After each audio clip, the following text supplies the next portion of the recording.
ब्राह्मण और उनकी पत्नी की कथा को सुनाया। कहा समुद्र तट के निकट एक वास्कल नाम का ग्राम था। उस गांव में अनेक दुष्ट प्रवृत्ति के लोग निवास करते थे। मन बुद्धि हमेशा विकारों में लगा रहता था, मन बड़ा मलिन होता था। उसी गांव में एक ब्राह्मण है जिनकी पत्नी है, जिनका नाम है चंचुला। उसी ग्राम में वो भी रहती हैं। भवान प्रतिदिनम कामम रमते वेश्या कुधी माम विहाय स्वपत्नीम चा युवतीम पति सेविनीम। लेकिन चंचुला स्वभाव से बड़ी दुष्ट है,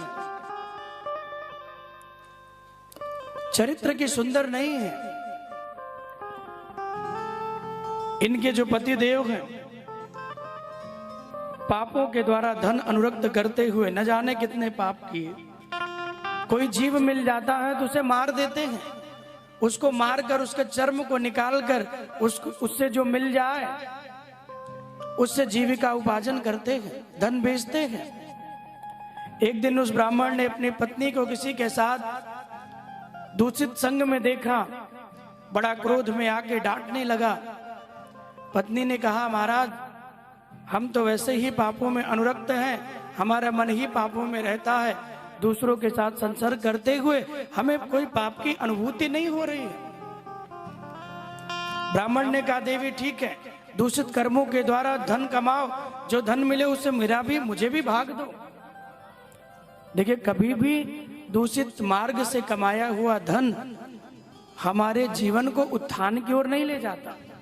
इसलिए संतों ने कहा, इसलिए पुराणों ने कहा कभी भी बेईमानी के धन को एकत्र नहीं करना चाहिए। ईमानदारी की एक रोटी मिले, नमक रोटी खाओ माताओं, नमक रोटी खा के भी सोना पड़े तो भी कोई गम नहीं, लेकिन बेईमानी का धन एकत्र नहीं करना चाहिए। वो ज्यादा दिन चलता नहीं है, जितना तीव्र से वो इकट्ठा होता है ना उतनी जल्दी ही चला जाता है। एक गांव में एक पति पत्नी रहते थे, ध्यान से सुनना। तो दोनों बड़े गरीब थे, विचार करने लगे क्या काम करें कि थोड़ा धन हमें मिले। तो उनकी पत्नी थोड़ी बुद्धिमान थी। पत्नी ने कहा कि चलो हम गऊ माँ को लेके आए, इसी बहाने गाय की सेवा होगी और थोड़ा दूध मिलेगा, उसको बेच के 2 पैसे मिलेंगे, उससे काम चलाएंगे। तो गाय लेके आए, दूध बेचने लगे, 1 से 2 हो गई, 4 हो गई, भैंस ले आए, धीरे धीरे व्यापार बढ़ने लगा।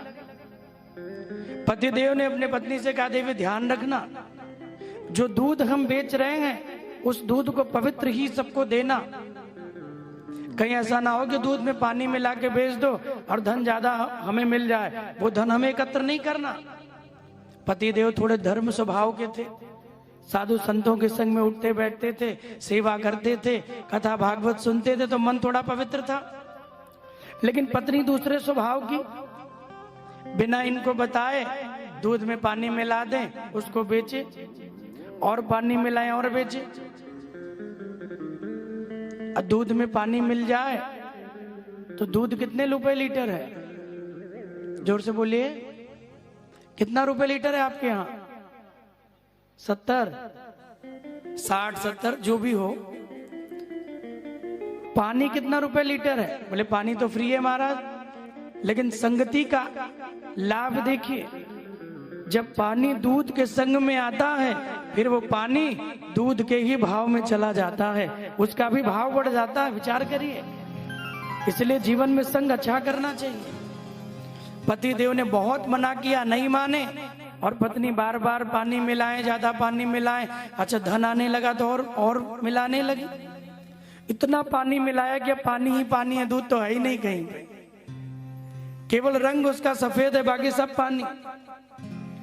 अब भैया दूध बेचने लगे, खूब धन सारा मिला, धन मिला। पतिदेव से कहने लगे महाराज कुछ बनवा दीजिए, बहुत दिन हो गया कुछ सोना चांदी का कुछ पहना नहीं। बोले ठीक है भाई, इतना धन हो गया, चलो कुछ बनवाएं। तो क्या बनवाया? इनके लिए नाक की नथ बनवाई। नथ जानते हो क्या? कान से लेके नाक तक आती है। तो नथ बनवा दी नाक की, सोने की नथ मिली। आहा हा, उसे ले लिया हाथ में, बोले पतिदेव से कहा महाराज हमारा मन है कि क्यों ना आज तक कहीं गए नहीं, चलो थोड़ा गंगा जी स्नान करके आ जाए, हमारे बगल में ही तो गंगा जी हैं, चलो थोड़ा स्नान कराएं और उसके बाद ये पहन भी लिया है तो थोड़ा दर्शन भी हो जाए। बढ़िया नाक में सोने की नथ पहनी। अच्छा, कोई भी दुनिया में किसको अनोखा चीज मिले तो उसे दिखाने का मन बड़ा करता है, हाँ या ना?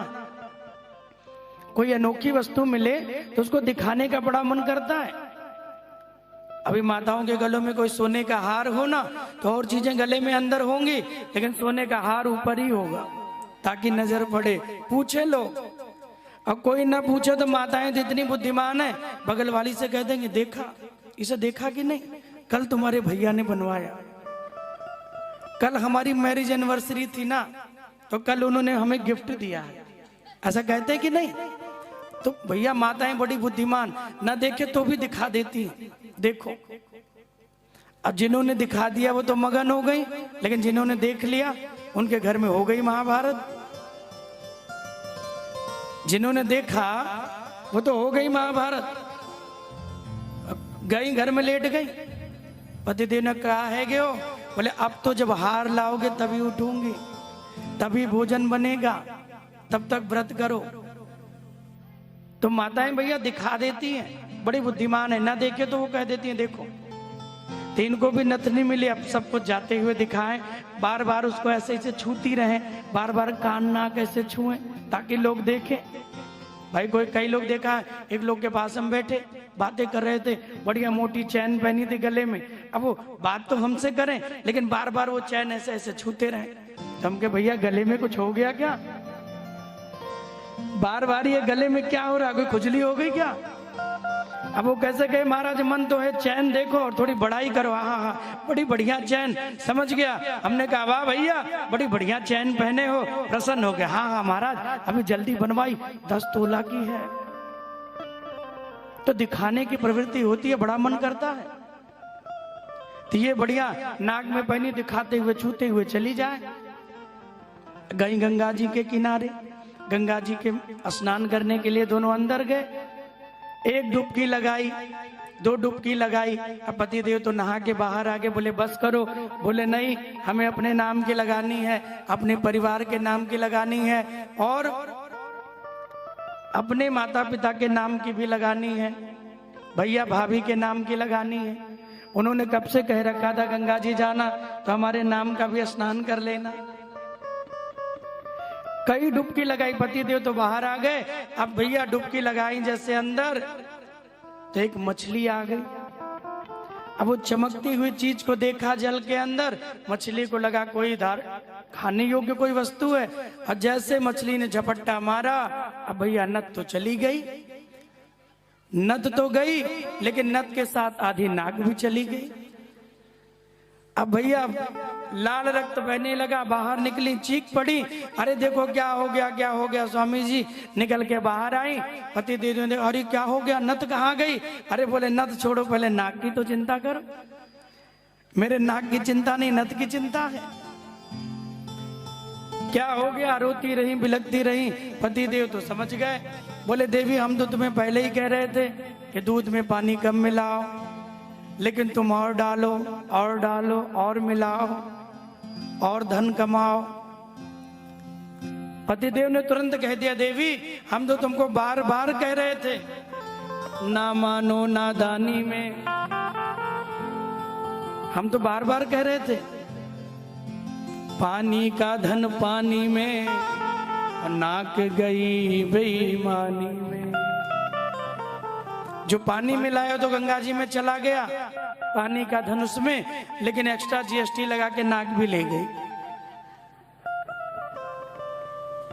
तो इसलिए जीवन में सत्कर्म का धन कमाइए, जीवन में भक्ति का धन कमाइए, यहाँ भी काम आएगा और प्रभु के धाम में भी काम आएगा। बंधु वही धन